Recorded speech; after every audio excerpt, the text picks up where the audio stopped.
Hola a todos, ¿cómo están? Volvimos, Cita con la Historia acá en Radio Cultura. ¿Cómo andás, Aldo? Bien, todo bien. ¿Vos? ¿La soledad la semana pasada? Y me costó un poco. No es lo mismo dos que uno, ¿no? Buscaba siempre con quién, alguien que me devolviera la pared, pero no. No. Bueno, hoy estamos en un nuevo programa de Cita con la Historia. Está comenzando octubre. Y yo he elegido, bueno, Aldo tiene muchos temas, como siempre, pero yo he elegido un tema para hablar de la historia argentina, que son dos batallas.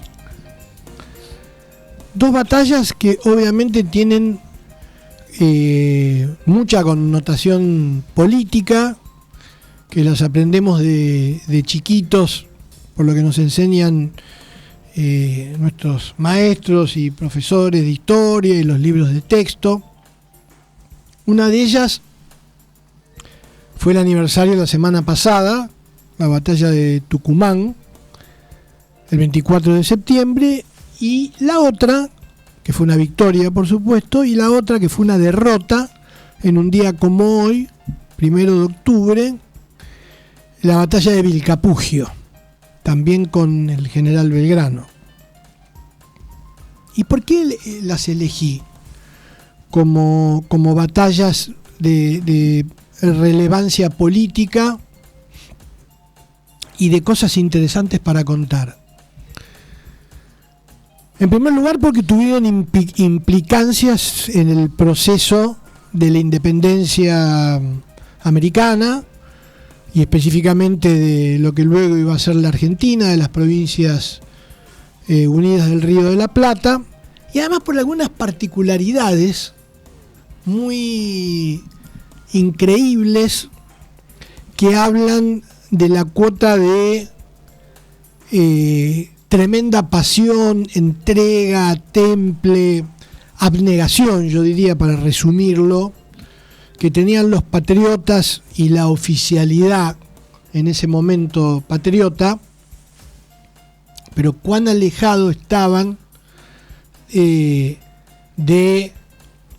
una mirada, una teoría y una práctica militar profesional. Esto se ve enormemente, la diferencia, cuando llega a estas tierras José de San Martín, empieza a influir en el arte de la guerra, desde el nacimiento de los el primer escuadrón de graneros a caballo, hasta toda la estrategia continental.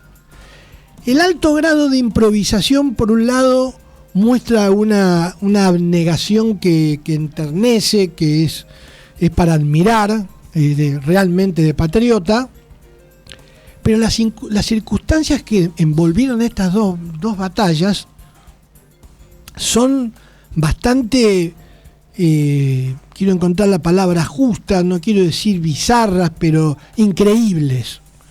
Si yo te dijera que fueron dos batallas que las decidieron en parte una irrupción en el campo de batalla por un fenómeno climático de una bandada de langostas, y en la otra un clarinete mal tocado y mal entendido por la oficialidad y la tropa, que le hizo perder la batalla a Belgrano. Si por esas cosas se perdían, se ganaban, había un alto grado de improvisación. A ver, vayamos primero con Tucumán, y para ponernos en contexto. Después del fracaso de la primera expedición, con Balcarce, con el comisario político que era Juan José Castelli, y el desastre de Huaki, el ejército del norte, la expedición auxiliadora, deja el Alto Perú y se recluye en Jujuy. Y ahí es relevado del mando toda la oficialidad, y Castelli también, y asume el mando Pueyrredón, temporariamente, hasta que quien va, como siempre, el bombero de la patria, Belgrano. Va a Jujuy, muy contento ya con su bandera que había hecho jurar en lo que iba a ser después de Rosario. Llega a Jujuy, por supuesto que Rivadavia estaba absolutamente enojado y le mandaba cartas y por favor guarde esa bandera, quémela. Bueno.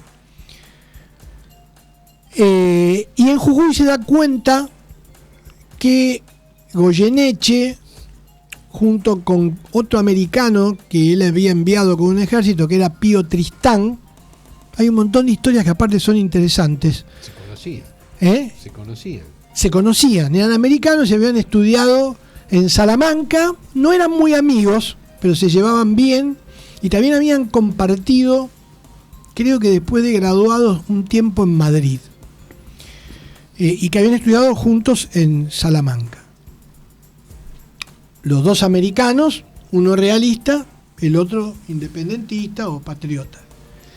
Y entonces, envalentonados por lo que había pasado antes y porque ya habían tomado el Alto Perú, le encomiendan a Tristán entrar con una tropa importante de 3.000 soldados y Belgrano no cree poder dar una batalla frente a un ejército que está muy remendado y entonces se le ocurre esta estrategia que creo que hablamos en uno de los programas, que es la gesta de esta retirada llamada y de tierra arrasada, llamada el éxodo jujeño, muy sentida en las efemérides y en el calendario de hechos heroicos del pueblo argentino. Y Rivadavia y el triunvirato le ordenan bajar hasta Córdoba y enfrentar allí a los realistas. Belgrano, cuando está bajando, se da cuenta que es una torpeza eso, porque geográficamente en Córdoba se abren 2 o 3 caminos colaterales al camino central. Ahora no me sale el nombre. Camino Real. El Camino Real. ¿Sí? Todavía hay algunos carteles de avenidas que dicen el Camino Real. Y que los iban a evadir, iban a ir directo a Buenos Aires.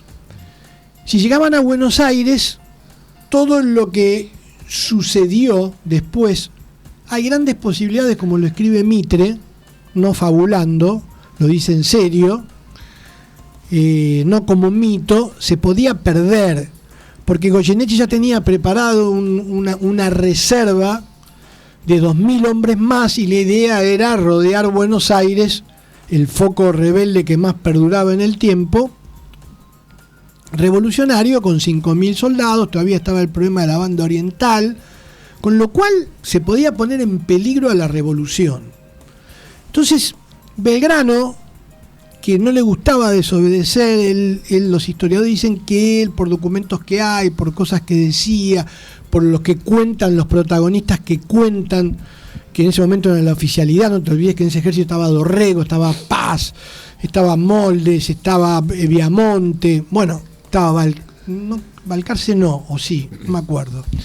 Viamonte seguro, Díaz Vélez, Balcarce no, Díaz Vélez, que fue muy importante su rol de Díaz Vélez al frente de la caballería. Le dicen, cuentan que Belgrano, esto es una locura que me manda a hacer Rivadavia, tenemos que hacernos fuertes en Tucumán.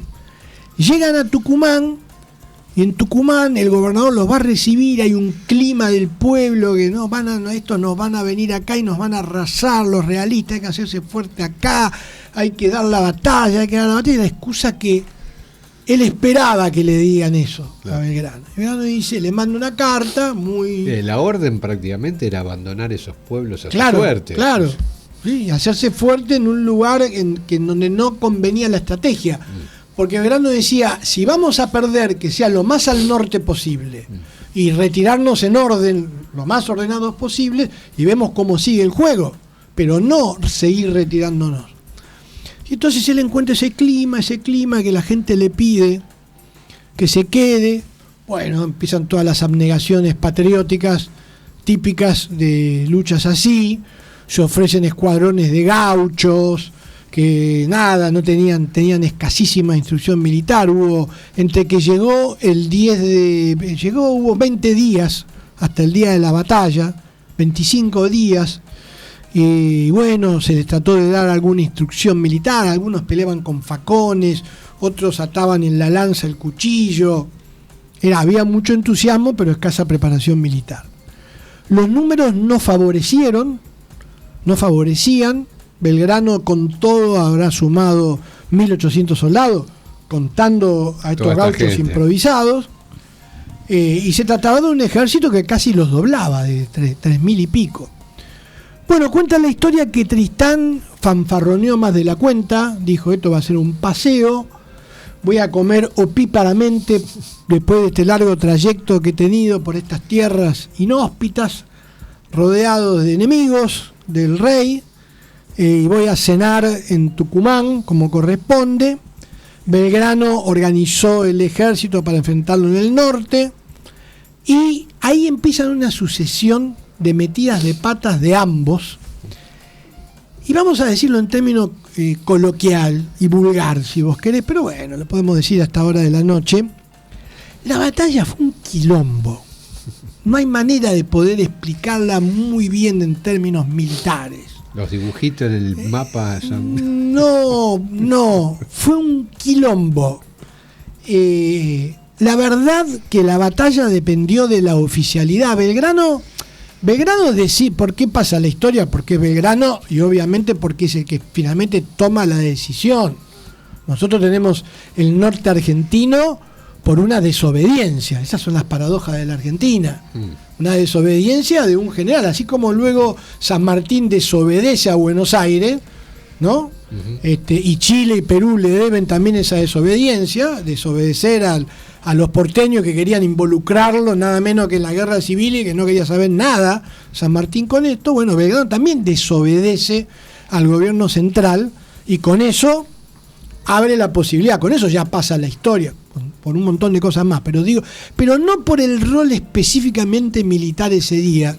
Él decide dos maniobras que no están mal según los manuales militares, una técnica, una práctica que la había entrenado mucho con el ejército, que es un ataque directo con la infantería al centro, que se ejecuta bien, pero después es una corrida de jaurías, de líos, de polvo, los gauchos que iban a degüello pero desordenados, no había manera de ordenarlos, no se pudo hacer un doble flanqueo. Los españoles tenían 13, 14 cañones y los patriotas tenían la mitad de cañones. Los españoles no lo aprovecharon bien, rodearon, y se dio cuenta Belgrano que estaba, lo que después se le iba a hacer en Salta, le estaba haciendo eso Tristán. Belgrano se da vuelta rápida y se pone mirando al oeste, con lo cual lo pudo enfrentar a Tristán. En el medio aparece, con este no cambio climático, hubo un cambio de clima ese día y aparece una manga, se le dice, una manga infernal de langostas, que asustó a la gente, muy supersticiosa, y además porque en el medio de la adrenalina de la batalla eran langostones grandes, y claro, cuando chocan con la piel, mucha gente pensaba que estaban heridos. Claro. Entonces, y parece que asustó más, no a los gauchos que estaban acostumbrados a estas cosas, asustó más a los españoles y se armó una desbandada. En esa desbandada, la oficialidad, los moldes, que tenían una experiencia de guerra muy importante por las invasiones inglesas. La oficialidad de Belgrano era buena, Dorrego, Paz, imagínate, después iban a ser oficiales muy importantes, ¿no? Y soldados equivocados, muchos de ellos políticamente, pero buenos soldados, muy cojudos, muy valientes, con entrenamiento.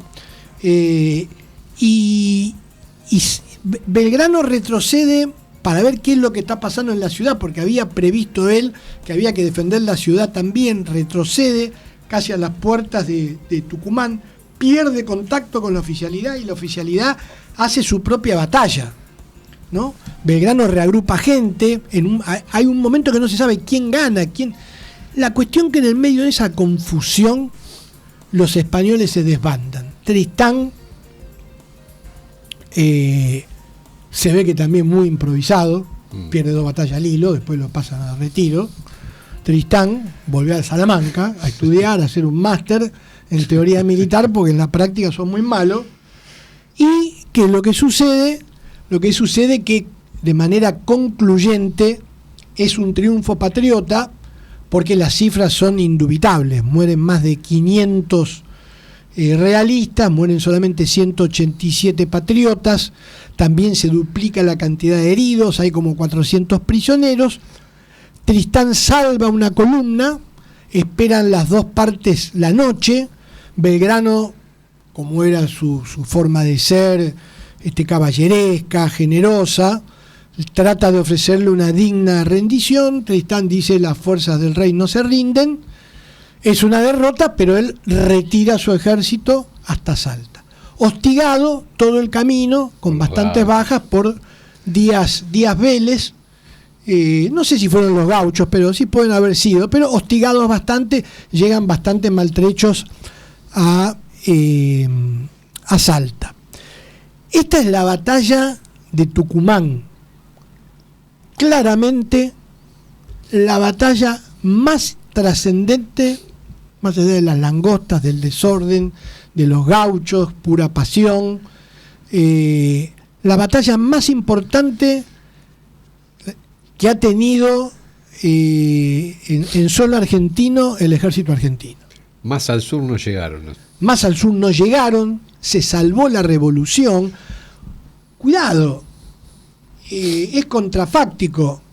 Si se tomaba Buenos Aires o aislaban Buenos Aires, se perdía el norte argentino, así como se perdió después, paradójicamente, con Vilcapugio.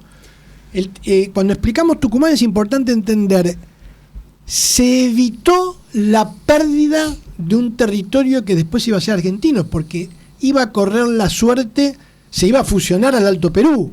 De hecho, en la práctica eran un poco el Alto Perú, el norte argentino. Y Buenos Aires iba a estar encerrada en límites más estrechos y esas tierras hubieran formado parte de Bolivia o de otro país, que hubiera decidido Sucre o que hubiera decidido Bolívar, o la vida, o las circunstancias. Entonces Tucumán fue muy importante, pero hay otros teóricos que plantean que además fue la batalla clave de la historia de la independencia americana. Algunos pueden decir: pero Maipú fue clave, liberó ahí fue flor de batalla, casi 10.000 soldados, Ayacucho que terminó, bueno, muchas importantes de Bolívar, Boyacá, Junín. No, Tucumán. Está comprobado que a partir de Tucumán los ejércitos realistas siempre van a estar siendo perseguidos y a la defensiva. Y además porque de haber sucedido que llegaban a Buenos Aires, se caía evidentemente el plan continental de San Martín, que estaba en una etapa todavía de preparación de los graneros a caballo. Y los realistas estaban en Chile, ¿no? Y el único foco todavía revolucionario en pie era Buenos Aires. La única aldea que resistía. Claro, entonces hubieran sido noticias para los realistas en toda América, hubiera cambiado, la independencia hubiera llegado por la evolución de los pueblos, pero hubiera corrido otra suerte, hubiera sido más costosa, con lo cual Tucumán claramente es la batalla más importante para mí en suelo argentino. Por eso digo, bueno, uno siempre dice San Martín liberó, vamos a contar la historia en serio. Para mí el que libera a la Argentina militarmente con sus dos batallas es Belgrano. San Martín contribuye, al ser uno de los fogoneros del Congreso de Tucumán, al liberar Chile descomprime, pero la verdad que es una combinación de Belgrano, Güemes, San Martín, pero Belgrano con estas dos batallas. Y además, Belgrano, ¿qué es lo que posibilita? Las consecuencias políticas. Con la victoria, a los 5 días, cae el triunvirato de Rivadavia. Y de vuelta viene un periodo de 2 años progresista, la asamblea del año 13, la declaración de la independencia, viene un flujo y un reflujo como hay en estos 10 años de la independencia. Vilcapugio, más cortita, quizás porque más dolorosa, envalentonado Belgrano, derrota a Tristán por segunda vez, ahí sí en una batalla bien calculada, estratégica, con un doble flanqueo que le hace decir a Tristán ni que tuvieran alas. La derrota es concluyente y ahí sí toman a los prisioneros, les prometen de vuelta, en esa cierta ingenuidad de Belgrano, con tal de ganar a la causa cultural y políticamente a los americanos que peleaban en el otro ejército, le hacen prometer de que no van a combatir. Un adelantado del romanticismo. Tristán lo cumple. Tristán sí. Tristán lo cumple. Muchos soldados no, que luego van a ser fusilados cuando tiene la oportunidad Belgrano de capturar a algunos. Y entonces sigue su marcha hasta el Alto Perú para recuperar. Y en una pampa, yo he estado cerca en Bolivia. Tengo una deuda pendiente, yo he querido ir al campo de batalla de Ayohuma y de Vilcapugio, son pampas en lo que es actualmente Bolivia. Es una pampa de altiplano, una pampa alta, ¿sí? En donde el suelo es como una pampa mucho más árida, rodeada de cerros, ¿no? En donde falta un poco el aire, pero es muy sobrecogedor el terreno, ¿no? En donde la batalla de vuelta es improvisada, consiguen a través de que les capturan con un espía, les roban los papeles de la marcha que iba a tener Belgrano hacia el norte. Eso lo aviva a Tristán. Tristán sí hace una cosa inteligente ahí, dice: lo espero o atravieso este pequeño cordón montañoso, estos cerros que había, y caigo en la pampa de Vilcapugio y le doy pelea. Belgrano no se lo esperaba y es lo que hace. De vuelta le va a pasar en Ayohuma, y entonces Pezuela ya no es más Tristán, Pezuela es el general español realista de Vilcapugio y Ayohuma. Aparece en el campo de batalla. ¿Qué pasa? Siempre el frente en esas batallas se divide por el centro, la izquierda y la derecha. Después es todo un desastre una vez que se desarma, pero hay siempre tres flancos. La verdad que Belgrano resiste muy ordenadamente el frente centro y la izquierda, y los realistas priman en el frente derecho, pero la resistencia esa desconcierta a los españoles y la batalla es incierta a tal punto que en ese momento parecía que la victoria se la iban a llevar los patriotas. Hay documentos que así lo atestiguan. La carta que le escribe después Pezuela a Goyeneche le dice: me vi en apuros, la batalla estaba perdida, no explica por qué, después se da vuelta, pudimos resistir, pero prácticamente la teníamos perdida. Y luego las cuestiones de circunstancias, Dios lo quiso, bla, bla, bla. Lo que pasó fue increíble. Un clarinete mal tocado, un clarín mal tocado, gente no preparada para la guerra, desconcierto. Se pensó que en vez de tocarse un clarín de reagrupamiento, se tocaba un clarín de retirada. Y aunque ustedes no lo crean, y aunque vos no lo creas, Aldo, se desbandó el ejército patriota. Irresistible. Hay un libro muy interesante que pone como ejemplo la batalla de Vilcapugio, que es el pánico en el campo de batalla. Entraron en pánico, y en ese pánico los realistas los persiguieron. También fue una masacre al revés de lo de Tucumán, a pesar de que los ejércitos eran mucho más parejos. La batalla era más grande, eran 3.000 contra 3.000, 3.200 contra 3.300, una cosa así. Peleaban 1.000 indios a favor de los patriotas, también con las características de los gauchos, desordenados, pero muy valientes, muy cojudos. Pero en el medio del desbande fue una gran retirada. Bueno, ahí está toda la cuestión heroica de Belgrano, que es el último que se retira, reagrupa 500, 600 y se escapan. Fue una derrota total. Con esa derrota, más Ayohuma, 20 y pico días después, se pierde definitivamente el Alto Perú. A partir de allí, los españoles ya no van a hacer grandes intentos de expediciones para penetrar en territorio argentino, excepto hacer esta guerra de ida y vuelta con Güemes para ver si podían perforar lo que era Salta. Y Güemes siempre frenándolos. Y Salta siempre cambiando de bando, ¿no? Porque a veces ganaban los realistas o el Alto Perú, la zona limítrofe con Salta, a veces la hegemonizaban las guerrillas de Padilla y de Juan Azurduy, claro, y a veces y Güemes, y a veces lo hacían los españoles, pero ya se había consolidado por un lado el territorio que después iba a ser el norte argentino y se había perdido para siempre el Alto Perú. Dos batallas claves de la historia de la Argentina: Tucumán y Vilcapugio. Y vamos a la primera canción. Dale. Volvimos. Acá estamos. Aldo, ¿qué hay hoy? Tenemos de todo. Montones de cosas. De todo, sí. Para que veas que en el mundo, mientras ocurrían estas cosas en América, luchábamos, ex compañeros universitarios se agarraban en el altiplano boliviano. En otras partes del mundo ocurrían cosas realmente maravillosas. Unas es que seguro la conoces y te debe interesar. Esas cuestiones derivadas de un viejo conocido, de Napoleón Bonaparte, ¿no? ¿Qué es lo que se recordó hace unos días? El 27 de septiembre de 1822, Jean-François Champollion anuncia que descifró los jeroglíficos egipcios de la piedra Rosetta, exactamente.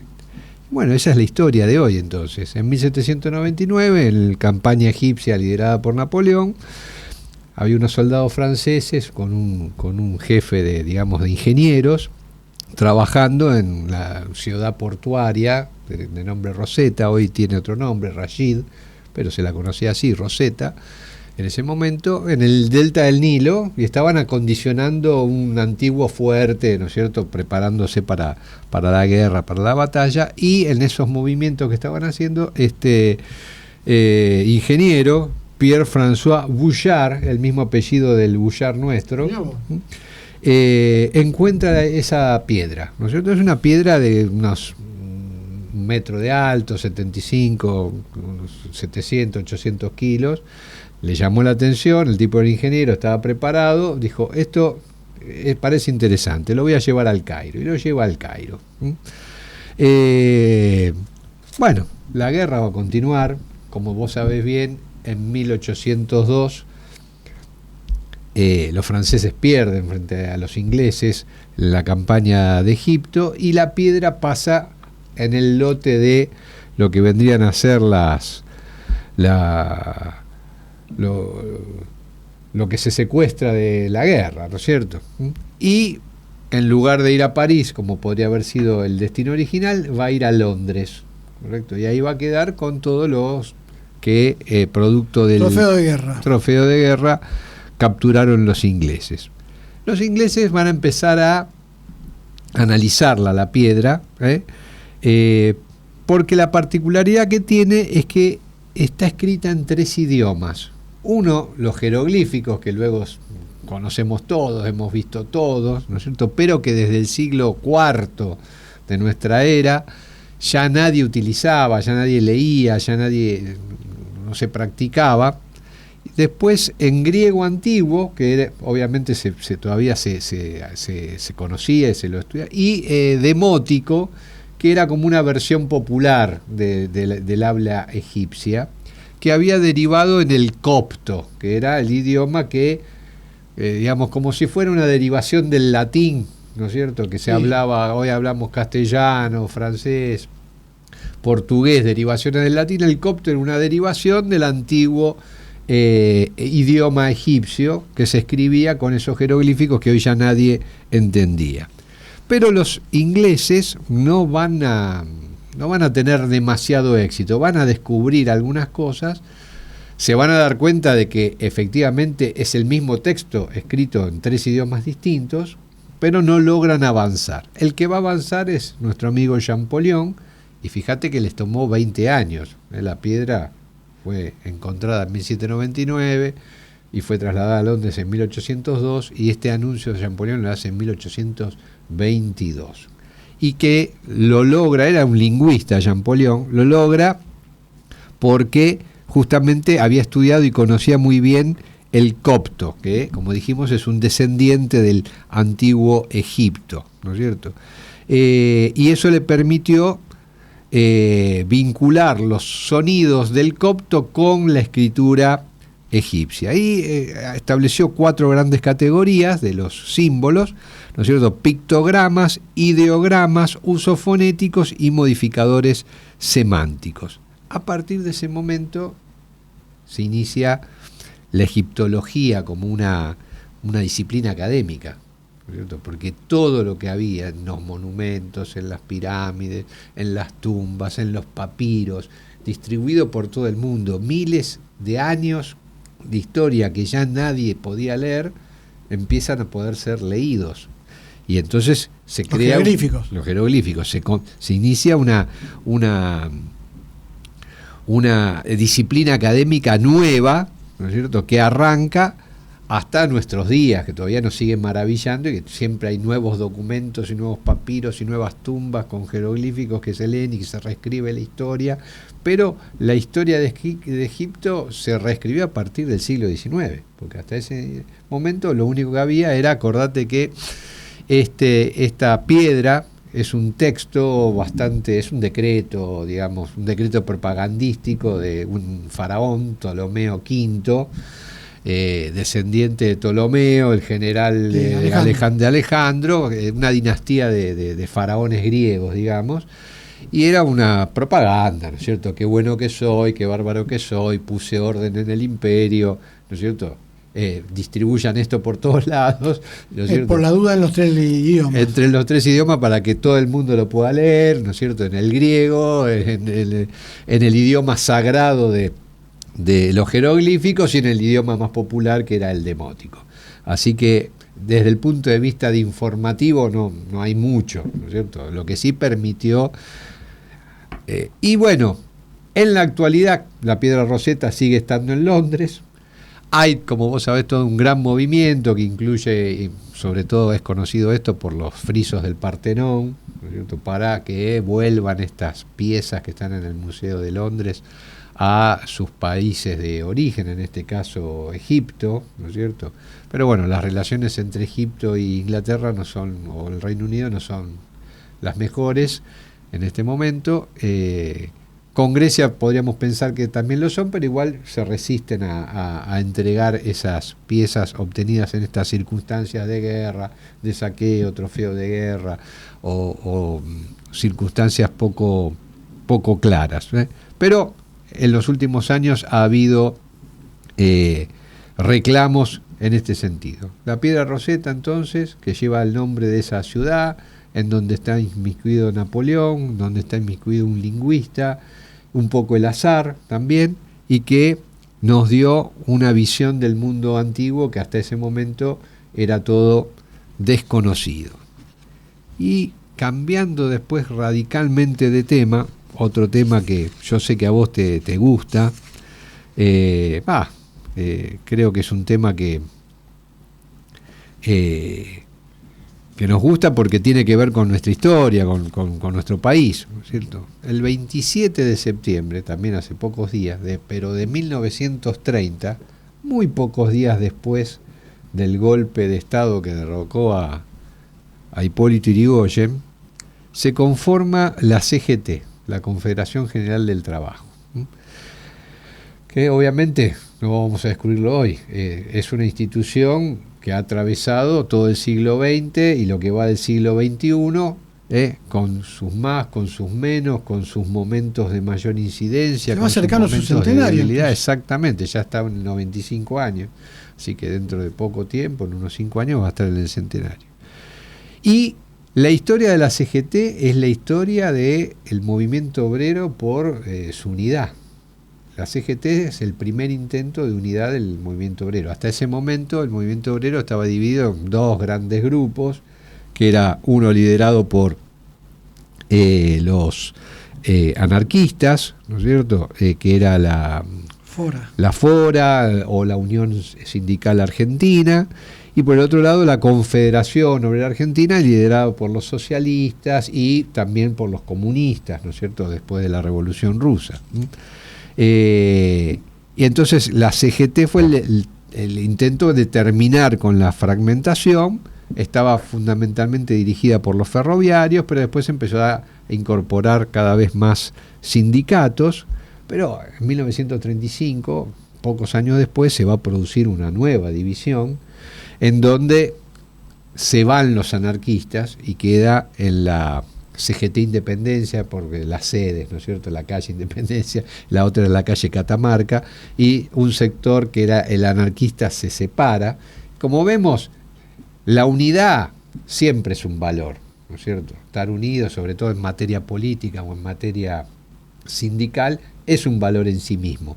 Ese valor tiene costos, obviamente, porque muchas veces las posiciones de los grupos que se unen en algunos puntos son bastante irreconciliables, claro, ¿no es cierto? Y entonces en algunos momentos pesa mucho la unidad, y en otros momentos la unidad no pesa tanto. Todo esto va a cambiar con la llegada del peronismo, ¿no es cierto? A partir de 1943, con la llegada con el golpe de Estado, con la llegada de Perón a la Secretaría de Trabajo, cambia totalmente. Ese sindicalismo dominado por socialistas, comunistas, anarquistas que se unían, que se separaban, que fundaron la CGT, se va a unir bajo desde la Secretaría de Trabajo, bajo la férrea conducción, digamos, del Perón.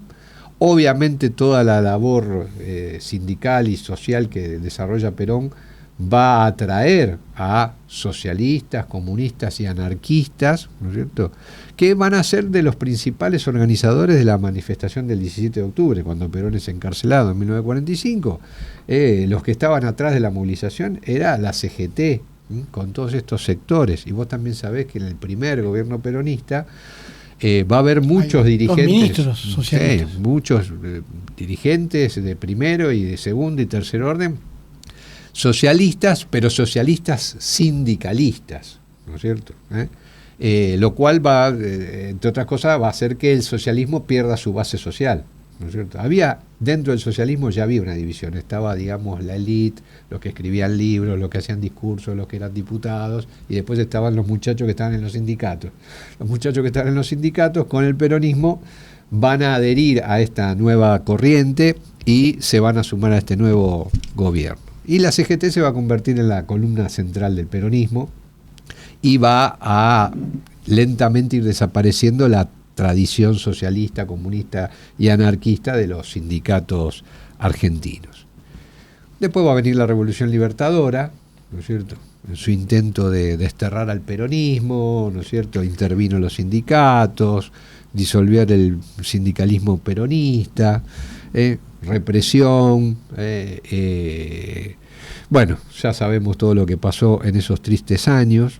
Son los años en que se fundan las famosas 62 organizaciones peronistas, que pasan digamos, a luchar contra la dictadura, las 62 organizaciones.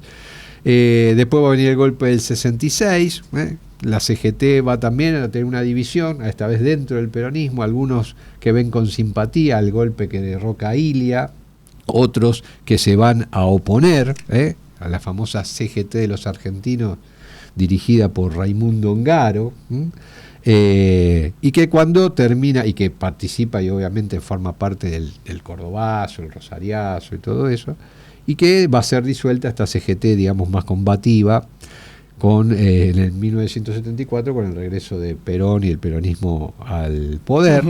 Los años 70, con la violencia política, va a haber que 2 secretarios generales de la CGT van a ser asesinados, José Alonso y José Ignacio Rucci, los dos van a ser asesinados.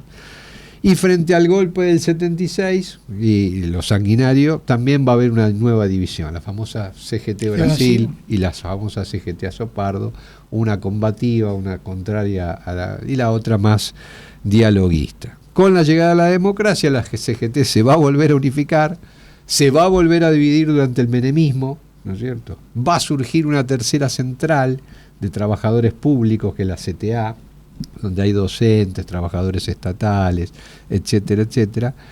Y actualmente la CGT también está en un periodo de unidad, ¿correcto? Con el peronismo fuera del poder.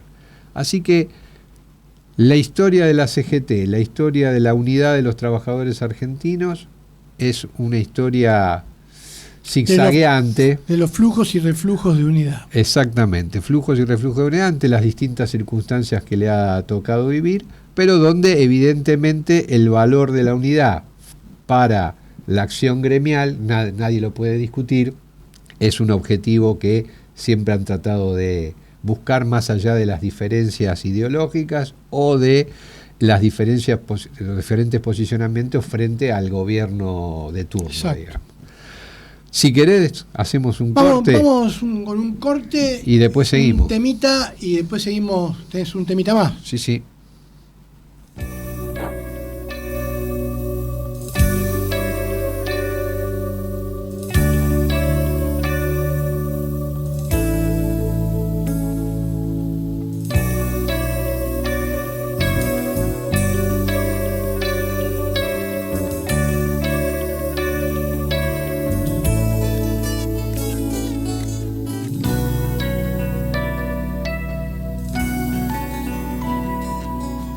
Me preguntaron cómo vivía, me preguntaron. Sobreviviendo, dije, sobreviviendo. Tengo un poema escrito más de 1000 veces. En él repito siempre que mientras alguien proponga muerte sobre esta tierra y se fabriquen armas para la guerra, yo pisaré estos campos sobreviviendo,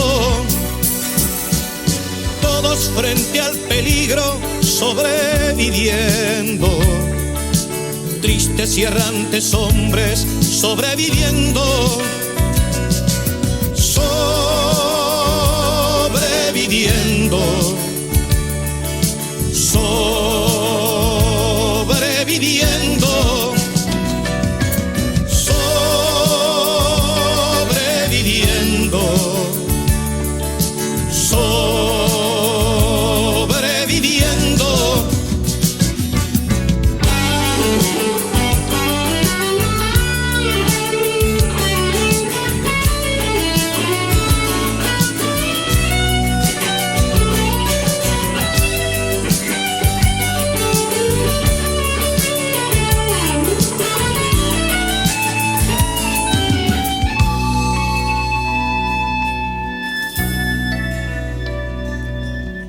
Hace tiempo no río como hace tiempo, y eso que yo reía como un jilguero.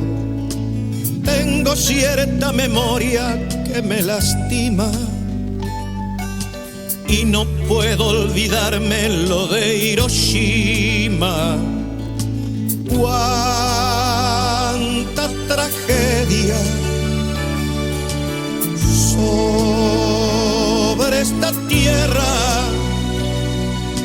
Hoy que quiero reírme apenas si puedo, ya no tengo la risa como un jilguero, ni la paz de los pinos del mes de enero. Ando por este mundo sobreviviendo, sobreviviendo, sobreviviendo, sobreviviendo, sobreviviendo.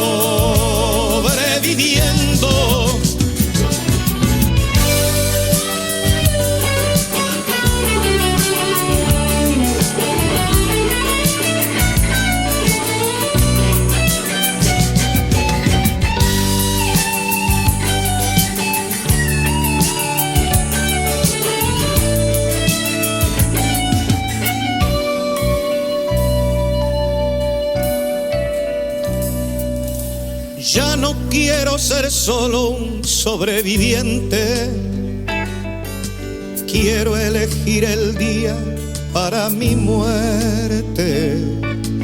Tengo la carne joven, roja la sangre, la dentadura buena y mi esperma urgente. Quiero la vida de mi simiente. No quiero ver un día manifestando por la paz en el mundo a los animales. Cómo me reiría ese loco día, ellos manifestándose por la vida y nosotros apenas sobreviviendo.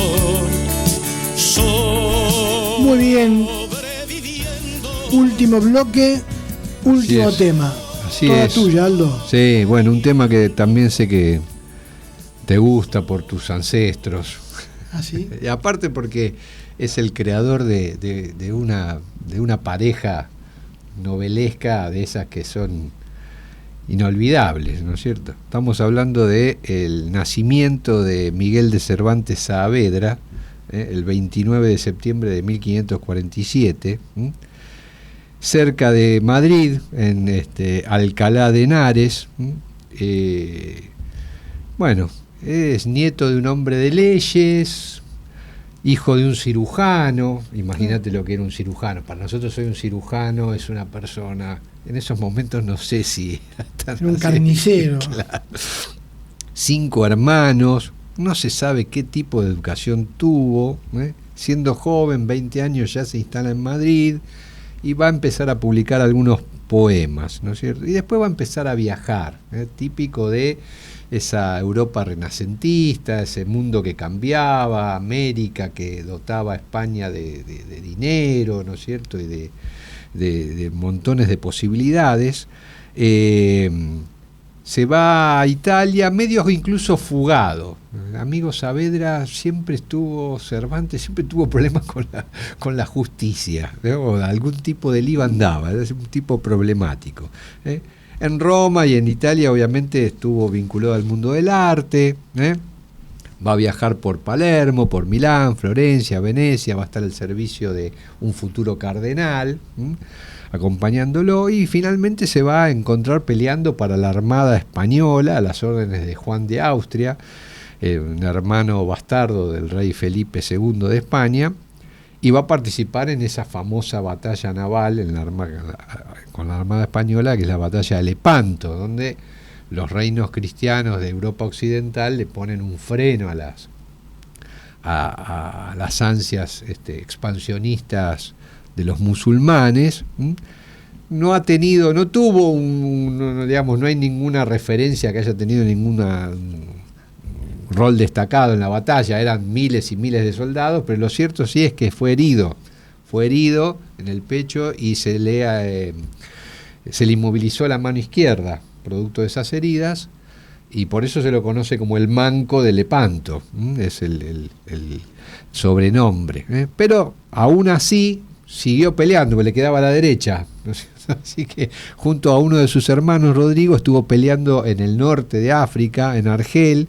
Ahí va a quedar, va a ser atrapado, va a ser encarcelado, va a estar 5 años en casi total soledad, hasta que en esas negociaciones que existían entre reinos va a ser rescatado, pagando obviamente un rescate.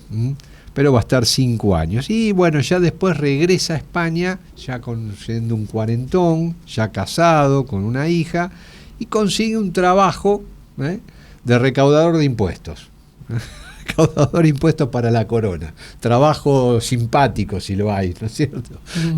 Lo cual, obviamente, cuando no se pagaba, el hombre tenía que requisar cereales, aceites, lo que hubiera, lo cual obviamente le traía muchos enemigos, muchos rencores, algunas excomulgaciones, y incluso algunas irregularidades, por lo cual también va a tener un periodo en la cárcel en 1597, producto de estas irregularidades en la recaudación. Y es ahí donde se supone que empieza a pensar la famosa novela El ingenioso hidalgo Don Quijote de la Mancha, que se publica en 1604, la primera parte. ¿Cuánto tarda en escribirlo la primera parte? Y unos años, entre 1598 y 1604 cuando se publica. La que demoró 6 más, años. Sí, la que demoró más fue la segunda, va a tardar 10. Las dos partes juntas se van a publicar por primera vez en 1617, con él ya fallecido. Él muere en 1616, por eso nunca vio su obra unida, y tampoco llegó a ver el éxito, digamos, si bien la primera fue un éxito, pero todo lo que significó después y lo que sigue significando el Quijote para el mundo de habla hispana, no, ni se lo pudo haber imaginado, ni nada. Escribió otras cosas, las novelas ejemplares en el medio, que también tuvieron éxito, pero esa obra es una reliquia de los ideales de la caballería, con mucho humor, con mucha parodia del mundo caballeresco.